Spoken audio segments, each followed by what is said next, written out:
Hey, it's James. The other day I was talking about a few key themes that I thought were really relevant and important to you in terms of being able to help you make that adjustment and that ability to recognize the priorities, the efforts, the focus that you want to be placing in your business to allow you to serve and support your clients, to give your staff the certainty, the guidance, the leadership that they need, and quite frankly, to be able to take care of yourself through this whole process, right? Because absolutely for some brokers, right now they've been expending massive amount of energy looking after everybody else. And I get why they're doing it because, as per a conversation I was having yesterday, you go into this business because you like helping people, right? So when you feel either isolated or restricted in your ability to do that, well, clearly that can take its toll either on your voice, which is literally the case, some people losing their voice. Shout out to Liz. And also in terms of the emotional well-being, right? Our ability, your ability to help your clients, to have accuracy of information that's being passed on, keyed in, submitted to the lenders, etc., is absolutely critical to having that focus. And the focus will come through being able to look after yourself better. So why do I say this? Because the other day we're looking at some key areas, right? We're talking about the idea of transitioning from being in a position of super reactive and totally overwhelmed, which is how some people had been feeling, to a position of embracing more control and having more clarity around the priorities and therefore having the right activity to support you. Yes, of course, support clients and of course support your team. Now, if I need to keep saying support clients until I'm blue in the face, I can, but please take it as a given that when you're working through what you do, that of course your clients are looked after in the process, right? That should absolutely be the foundations and the fundamentals, not a value add. So, yes, going from reactive and overwhelmed to control, structure, clarity. Number two was going from a position of feeling uncertain or worried to being more impactful in terms of embracing your personal power, to sound a little bit like Tony Robbins, and it wasn't really planned, and it's not that I'm advocating for his stuff per se. It's more about embracing the best version of your energy, your focus, your ability to contribute, and of course, help your staff, give them the certainty, give them the guidance, give them the help that they need. And of course, once again, I'll say it, serve and support your clients through the process. That was number two. And number three was that position of going from disconnected and or isolated and feeling restricted. And frankly, if you're in a position where you look around your office and you're starting to get sick of the joint, or if you're thinking, well, I'll take things downstairs to the living room and that's starting to drive you nuts, then how to still allow yourself to connect, to remain capable of serving and connecting with other people, doing it through online presentations, managing the financials of the business, and also being in a position where you can be highly productive in how you operate, right? So productivity and being effective will equal more consistency, and consistency equals better results. Now, let's not start thinking about living the dream at this second. Let's just think about getting through the next few weeks and months as a starting point, and then we can think about how to move forward from there. But right now, you're in the thick of it. We just want to make sure that you're able to move through with consistency, with clarity, with structure, and with some sense of control over what you're doing, because otherwise it'll be bloody hard work. So, with that said, right, I just wanted to talk today about the idea of giving yourself more choice, more clarity, more control. It's not that I'm trying to choose all the C words, right? Because in a moment I'm going to talk about all the P words. But it is a case of having and recognizing that if your version of prioritizing is just looking at a Trello board, maybe that's one way to do it. Maybe prioritizing is looking at your inbox and saying, well, what are my unread emails? And do I just work through them in order, or is there some semblance to doing this? Do you look in your CRM and see what tasks need to be done? And if so, do you start them by order of,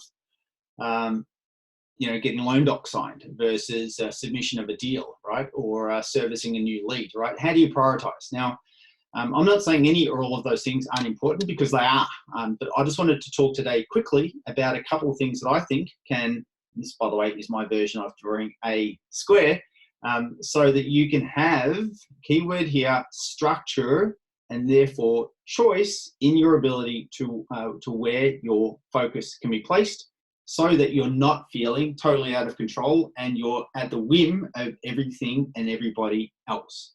So let me just pull up the iPad once again, and we will have a crack at this. Actually, I don't think my iPad's on the screen, so give me one sec, and we'll make that happen once again.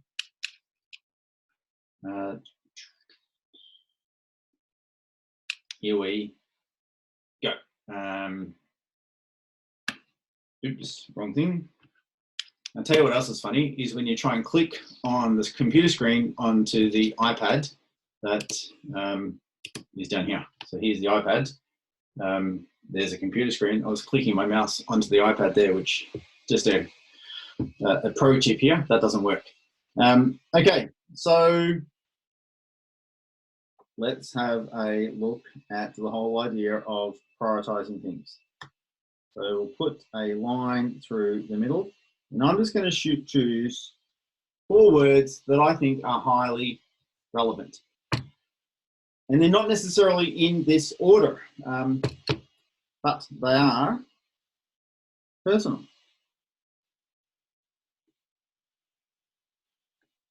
Now, wouldn't it always be the case that when you try and type something out, that your pen just goes to the, you know what, let's just give it another go.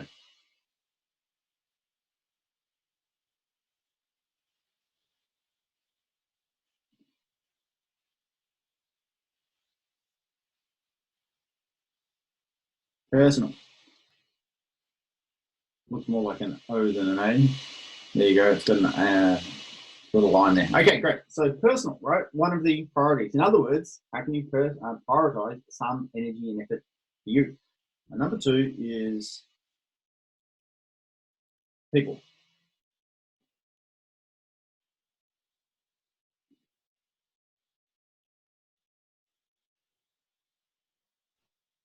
Tell you what, this is trying my patience. That's not the third one, by the way, patience, but it's a virtue all the same. So personal, people. Number 3 is process. My God, what's going on here?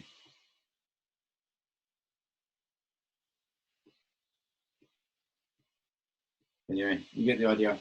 Process.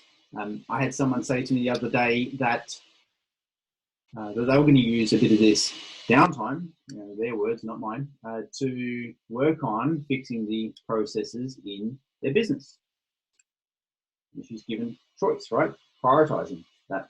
And the 4th is pipeline, right?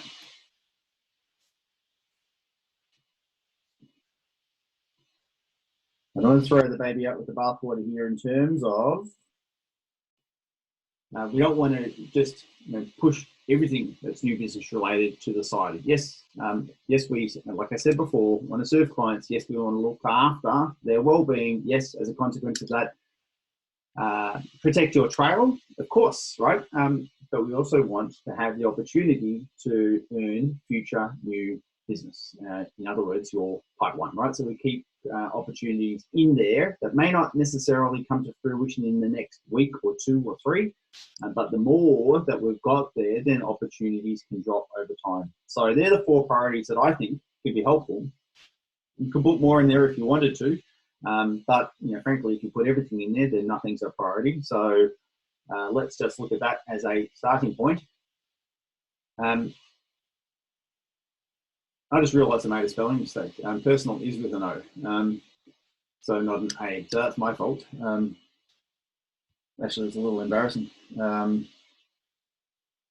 Anyway, there you go. So personal, people, process, pipeline, right? 4 key areas that if you were to focus on those and recognise 1 or 2 priorities that you can focus on and allow yourself to feel like you've got more control, more structure, more clarity, and as a consequence of that being more effective.